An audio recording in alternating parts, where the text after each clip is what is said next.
काल दिनांक 12/5/25 रोजी परिमंडळ 3 कल्याण परिसरामध्ये अंमली पदार्थ बेकायदेशीर बाळगणाऱ्या लोकांवर कारवाई करण्याबाबत परिमंडळ 3चे प्रमुख श्री अतुल झेंडे, पोलीस उपायुक्त परिमंडळ 3 यांनी त्यांच्या पथकाला आणि पोलीस स्टेशनला आदेश दिले होते।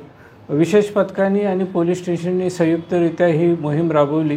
त्यामध्ये कोळशेवाडी पोलीस स्टेशन, बाजारपेठ पोलीस स्टेशन आणि खडकपाडा पोलीस स्टेशन ह्या तिघांनी मिळून 3 गुन्हे दाखल केलेले आहेत, 3 आरोपी अटक केलेले आहेत आणि एकूण कारवाईमध्ये 1 किलो 825 ग्रॅम वजनाचा गांजा जप्त करण्यात आलेला आहे।